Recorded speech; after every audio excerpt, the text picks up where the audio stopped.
एक बार फिर से स्वागत है दोस्तों आपका हमारे चैनल धाकड़ ऑनलाइन स्टडी में। दोस्तों इस वीडियो में हम मानव नेत्र यानी ये ह्यूमन आइज़ के बारे में पढ़ेंगे जो हर एक एग्ज़ाम के लिए बहुत ही ज़्यादा इम्पोर्टेंट है। इसके अंदर वो चीज़ें आपको बताई जाएगी जो एग्ज़ाम के अंदर अक्सर पूछी जाती हैं। नेत्र के अंदर जितने भी जो है इसके प्रमुख भाग हैं उन भागों की परिभाषा सहित इस नेत्र के अंदर होने वाले दृष्टि दोष यानी दूर दृष्टि दोष, निकट दृष्टि दोष, जरा दृष्टि दोष, आँख की जो समंजन क्षमता होती है उन सभी के बारे में इस वीडियो के अंदर हम समझेंगे।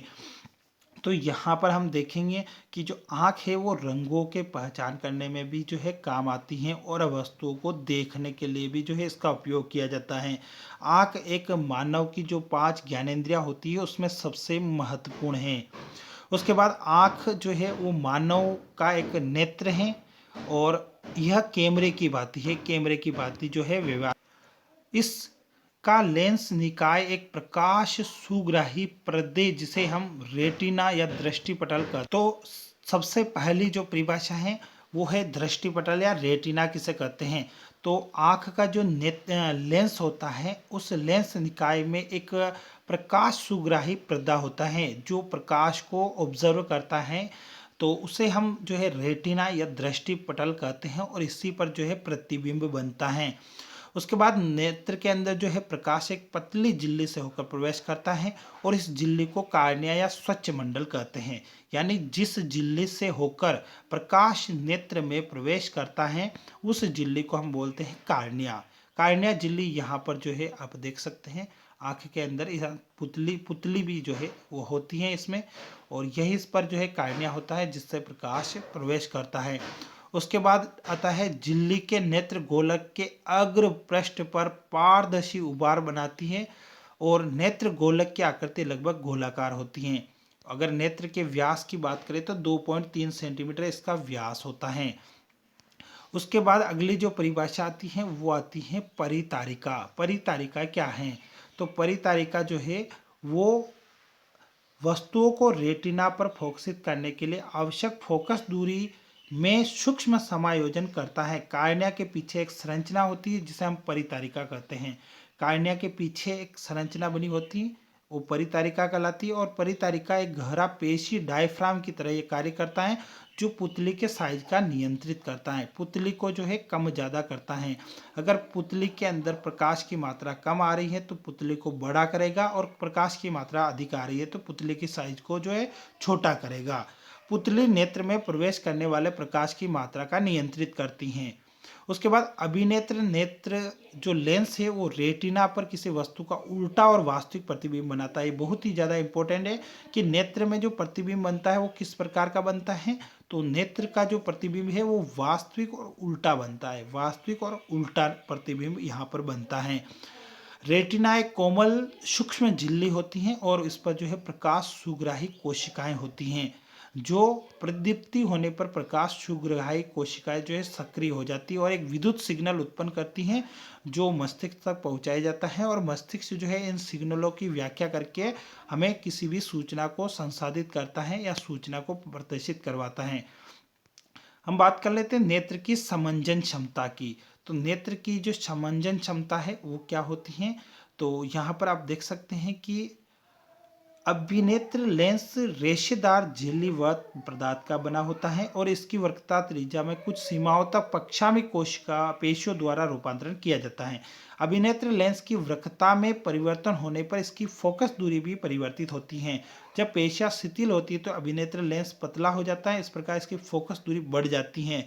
इस स्थिति में हम दूर रखी वस्तु को स्पष्ट देख पाने में समर्थ होते हैं। यानी कि जब लेंस की फोकस दूरी बढ़ती है तो हम दूर रखी वस्तु को स्पष्ट देख पाते हैं।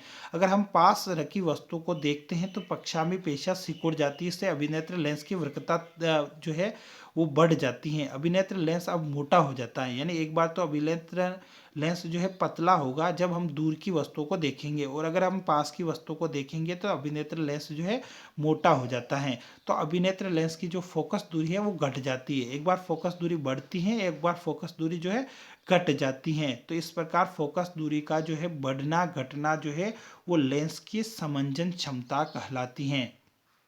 यहाँ पर देख सकते हैं अभिनेत्र लेंस की वह क्षमता जिसके कारण वह अपनी फोकस दूरी को समायोजित कर लेता है। समायोजित कर लेता है यानी कि कम या ज़्यादा कर लेता है, तो उसको हम जो है नेत्र की समंजन क्षमता कर लेते हैं। और स्पष्ट दृष्टि की जो न्यूनतम दूरी होती है वो कम से कम 25 सेंटीमीटर होती है। 25 सेंटीमीटर से जो है हम किसी भी वस्तु को आसानी से सुस्पष्ट तरीके से जो है देख सकते हैं। और वह अल्पतम दूरी जिससे हम किसी वस्तु को सुस्पष्ट जो है देख सकते हैं उसे हम नेत्र का निकट बिंदु कहते हैं। और दूर बिंदु जो है इसका कोई फिक्स नहीं होता है कि दूरतम वस्तु को जहाँ तक हम उसको सुस्पष्ट देख सकते हैं वह हमारा दूरतम पॉइंट या दूर बिंदु कहलाता है। उसके बाद मोतियाबिंद क्या होता है कि कभी कभी अधिक आयु के कुछ व्यक्तियों के नेत्र का क्रिस्टली लेंस दूधिया या धुंधला हो जाता है। जो क्रिस्टली लेंस होता है वो दूधिया धुंधला हो जाता है, इसे हम मोतियाबिंद कहते हैं। उसके बाद हम बात कर लेते हैं नेत्र के दृष्टि दोषों के बारे में और उनके संशोधन के बारे में। तो नेत्र के अंदर जो दृष्टि दोष है उसमें पहला दृष्टि दोष है निकट दृष्टि दोष। इसमें उल्टा होता है, जैसे निकट दृष्टि दोष है तो इसमें जो है पास के वस्तुएं हमको नहीं दिखाई देती हैं। निकट दृष्टि दोष में व्यक्ति को निकट रखी वस्तुओं को तो स्पष्ट देख सकता है परंतु दूर रखी वस्तुओं को वह सुस्पष्ट नहीं देख सकता है। जैसे निकट दृष्टि दोष है तो वो दूर की वस्तुओं को नहीं देख सकेगा, और अगर दूर दृष्टि दोष है तो वो निकट की वस्तु को नहीं देख सकेगा। यानी इसी का अपोजिट हमको लेना है। जैसे निकट दृष्टि दोष है तो निकट यानी पास हो रहा, लेकिन वो कौन सी वस्तु को नहीं देख सकेगा, दूर की वस्तु को नहीं देख सकेगा। तो निकट दृष्टि दोष में दूर की वस्तु को नहीं देखा जा सकता है, और इस दोष युक्त व्यक्ति का दूर बिंदु अनंत पर न होकर नेत्र के पास आ जाता है। इस दृष्टि दोष में जो प्रतिबिंब है वो रेटिना पर न बनकर रेटिना के जो सामने दृष्टि पटल होता है उस पर बनता है। यहाँ पर आप देख सकते हैं निकट दृष्टि दोष का ये आरेख बना रखा है, इसमें जो दोष है वो निकट दृष्टि दोष है। यहाँ पर प्रतिबिंब जो है वो रेटिना पर न बनकर जो है वो कहाँ पर बनता है, दृष्टि पटल पर जो है बनता है। यहाँ पर आप देख सकते हैं निकट दृष्टि दोष युक्त नेत्र, यहाँ का जो प्रतिबिंब है यहाँ पर लास्ट में न बन के यहाँ बीच में जो है दृष्टि पटल पर बन रहा है। तो यहाँ पर हम अवतल लेंस अगर लगा देते हैं, आप देख सकते हैं अवतल लेंस अगर लगाया जाता है तो वो प्रतिबिंब को वापस रेटिना पर बना देता है, तो हमें दूर की वस्तुएं दिखाई देती हैं। तो ये जो दृष्टि दोष है वो निकट दृष्टि दोष है और इसका समाधान हम अवतल लेंस के द्वारा किया जाता है। उसके बाद आ जाता है दीर्घ दृष्टि दोष या जिसे हम दूर दृष्टि दोष बोलते हैं। इसके अंदर क्या होता है कि दूर है तो इसमें निकट के दीर्घ दृष्टि दोष यानी दूर दृष्टि दोष है तो दूर की वस्तु दिखाई देगी लेकिन निकट की वस्तुएं हमको दिखाई नहीं देगी। निकट रखी वस्तुओं को हम सुस्पष्ट नहीं देख सकते हैं।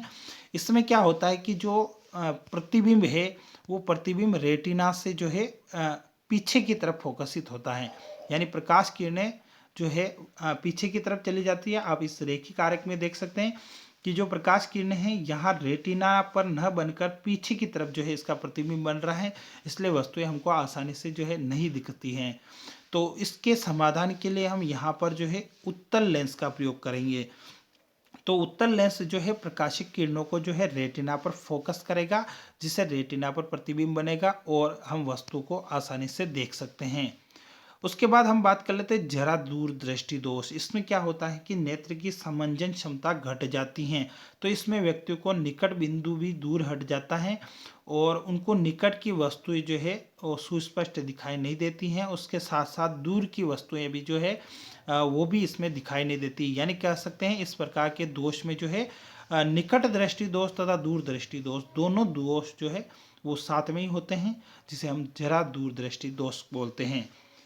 इसके उपचार के लिए हम बाईफोकल लेंस यानी द्विफोक्सी लेंस का उपयोग करते हैं, जिसके अंदर अवतल भी होता है और उत्तल भी होता है। यानी अवतल और उत्तल दोनों लेंसों का प्रयोग करते हैं। ऊपर की तरफ तो है अवतल लेंस होता है और नीचे की तरफ जो है वो उत्तल लेंस होता है, जिससे हमें वस्तुओं को जो है सुस्पष्ट दिखाई देने में सहायता करता है। तो इस प्रकार हम द्विफोक्सी लेंस का उपयोग करते हैं, अवतल और उत्तल लेंस।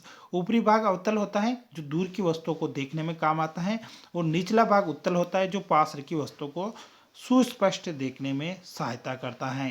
तो इस वीडियो में हमने मानव नेत्र के बारे में जितनी भी मानव नेत्र से संबंधित परिभाषाएं हैं और मानव नेत्र में होने वाले जो प्रमुख दोष हैं और उनको निवारण को जो है कैसे उनका समाधान किया जाता है उसके बारे में जो है इस वीडियो के अंदर हमने पढ़ा है। और वीडियो अगर आपको अच्छा लगा तो वीडियो को लाइक, और अगर आपने अभी तक हमारे चैनल को सब्सक्राइब नहीं किया है तो प्लीज़ आपसे रिक्वेस्ट है चैनल को ज़रूर सब्सक्राइब कर दे। धन्यवाद दोस्तों, मिलते हैं नेक्स्ट वीडियो में, तब तक के लिए जय हिंद।